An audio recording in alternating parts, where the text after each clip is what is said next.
So, welcome to another installment of our YouTube mini series. And we're jumping on today to briefly touch on the internet chaos that is George Santos, with a very mindful eye that we don't want to give him more of a platform than he already does. But we do believe that maybe we have some unique perspective and analysis around what is happening that could be helpful for the conversation. Yes, I love internet chaos. Another way to describe it is a dumpster fire. It has all been a complete train wreck that I feel like people just have to watch, right? Like we have discussed before, why is this person still on any platform?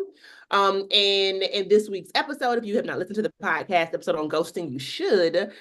We had a dumb shit men say segment that featured Mr. Santos, where we found out that he was charging a lot of money, right, Em, to have these cameo messages sent to people during the holiday season. Right. So he was terminated from his job as a U.S. congressman. Yep. He is facing 23 indictments in federal court, as far as we know, was misappropriating allegedly funds that he used as fundraising for his job for other things. Now he's making quite a bit of money doing cameos for people, like individual messaging, presumably to pay his legal bills, but also to supplement his income that he no longer has as a U.S. congressman. And also because I would argue that he's a textbook narcissist, and I'm obviously not a mental health professional, but it seems like all of the signs are pointing in that direction, including the fact that from the beginning, these allegations were on the table about him. And even when facing the federal indictments, he refused to just simply step down. So this is someone who has, it seems, really enjoyed being in the news cycle, whether the reasons behind it were good or bad. He loves it reminds me of the WWE. You said that on the episode. And but I keep thinking about it because when you bring that in, like when you're like, it doesn't matter if it's good press or bad press. He just wants the press. He just wants the attention. He just wants the platform. And it's like, okay, so you're a character, you're playing a character that's getting a lot of attention. In your mind, you're successful. But I think we need to take a step back. Like, that's fine if it's the WWE or a theatrical performance or something where it's not impacting the democratic process. Something that's not real is the undercurrent. Absolutely. But we are talking about real life and real lives at that, right? Because when we first started talking about him, Margo, it wasn't just the fraud that he's been accused of. It was also his problematic stances, the lies, the stories he was telling about his background that have been completely debunked and fact-checked. So there has been a lot going on in Mr. Santos's world and him coming to the public stage. But what brings us to this conversation today is a very recent viral video that he has had with one known as Ziwe. I have not seen the whole thing in, but when I checked before today's chat, it has over 1 million views. Today is I'm sure more than that. I mean, that's probably just on YouTube because it's also on Instagram. It's on, like, I think CNN pulled some. I mean, it's everywhere. Well, my point is that today's Thursday. She first posted this, I think, 2 or 3 days ago. And so it has... Shout out to Ziwe. We went to the same high school. I know. Yeah. Viral is an understatement. Yeah. All right. So what do you think about him being on her show, her giving him a platform? Do you have opinions on that? So initially, when I saw it, I have seen it. I sent it immediately to you based on the timing, but also kind of some of the, his responses, which were totally expected if you have been following his character. Like, he knows nothing about the civil rights movement. He knows nothing about historical figures in LGBTQIA history. He knows nothing. And as I watched it more, I kind of cringed. Why? I think for some of the reasons we've talked about, like, Ziwe has a really large platform. She's a really, really smart person. She has used her humor to elevate topics that are really worthy of attention. This one feels like too easy or something. I don't know, but I don't know. I'm trying to sit with my discomfort because I don't want to take anything away from her, but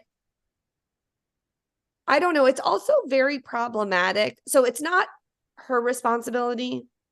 She is not a lawyer. She's not his lawyer. But it is very problematic for someone who's facing so many charges and such a long prison sentence to be openly talking about his charges. And I get that he made that decision, but like she also primed it. Yeah. Yeah. So this is a phrase that was used that, you know how sometimes people say things about others or others have particular characteristics that reflect some part of you. So you're like, ooh, wait a minute. It makes you Shadow. Huh? Shadow work, right? The shadow work. And so someone used the phrase that she girl bossed too close to the sun. And I was like, ooh, maybe that is the source of my discomfort with the video. And also, to be quite transparent, I think the fear that I have sometimes about my platforms, because in one vein, you want to bring a social justice perspective to the public in a way that is palatable. But in the other vein, there are times where the justice component can get lost.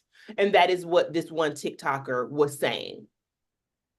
Yeah. And so I think you're right. Like, I think maybe my discomfort is that people aren't understanding this issue from a social justice perspective about how problematic it is that we are here, that he has such airtime, that he's taking up so many resources. Like the amount of money that this case is going to cost the government, and the trickle down of that, replacing him in Congress, that district, like those people in his district that have been unrepresented for a very long time. Absolutely. And to your point, being on Ziwe is like another notch in his belt. It's a privilege, for sure. There are people who actually provide meaningful support and resources to the world who I'm sure have been trying to get her attention for a very, very long time.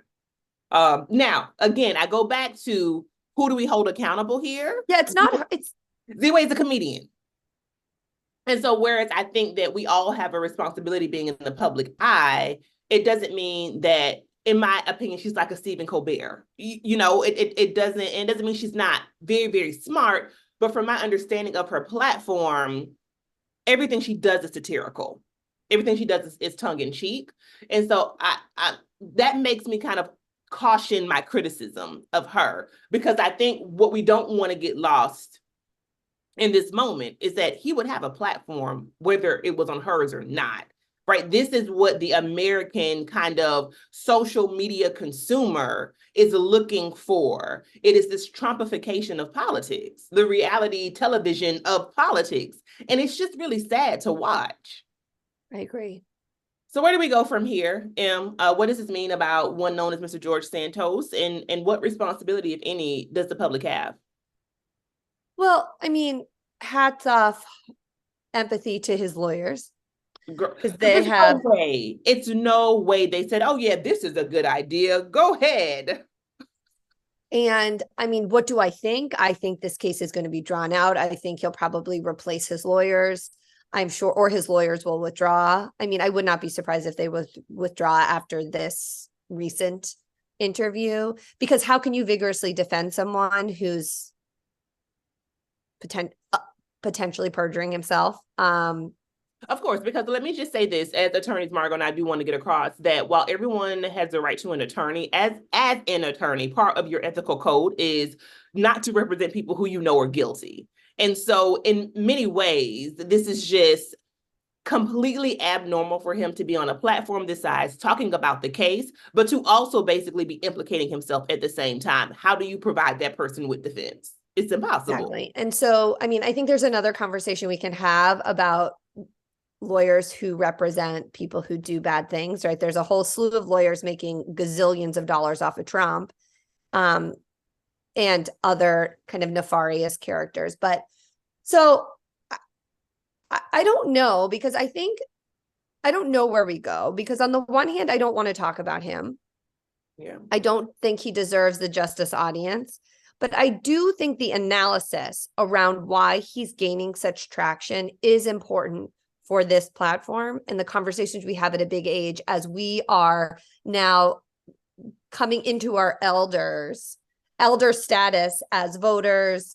Yeah. Many of us have teenage children who are, or are, you know, like young people in our lives who are looking up to us, and they're seeing George Santos and they're like, oh, I could do that. I could be a TikTok star and then become a politician or whatever. And maybe that's true, but also there's a lot of steps in between that George Santos missed. And I worry that people are going to think they don't need to do. Yeah, because overall, I think my analysis about him is that he's as Evelyn Lozada once said, and I'm sure he knows this quote, although he does not know. I love Evelyn. Although he doesn't know Marsha P. Johnson, but he knows this quote, I guarantee you. She once said about Tammy Roman on Basketball Wives, you are a non-motherfucking factor. And so he is truly a non-factor. There is nothing about this person that really has any substance. I mean, the criminal charges are even so obviously he's guilty. There's no substance here.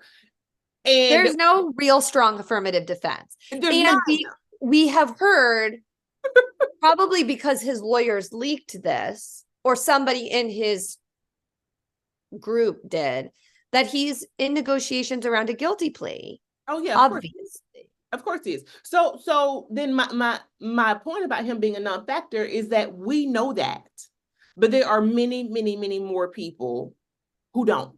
And those are primarily young people. Exactly. And that's where I think we need to kind of like nip this, right? Like Trump was president. That's an anomaly.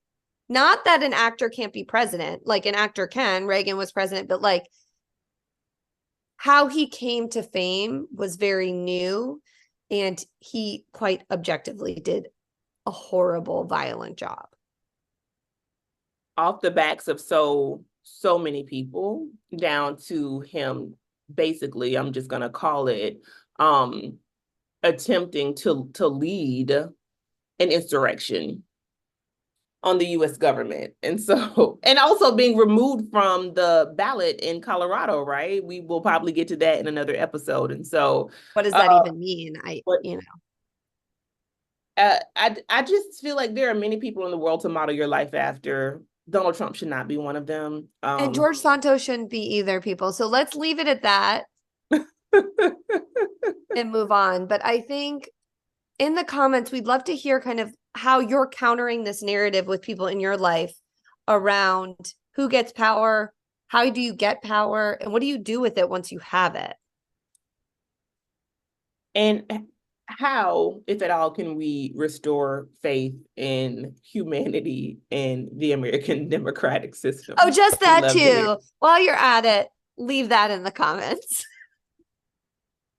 Small ask. All right, good people. We will see you next time. Check us out on social media. Also join our league, the Justice League, and we cannot wait to see you in our live tour. Dates are going to be released soon, but it's going to be in 2024. See ya. Bye. Thanks for listening to Justice. We hope you enjoyed this episode. If you'd like to learn more about our podcast, be sure to check us out on our website at justicepodcast.com. You can also reach out to us there if you want to be featured on the show, or if you have a business or a product that you think would be a good fit for our audience. Thanks again for listening.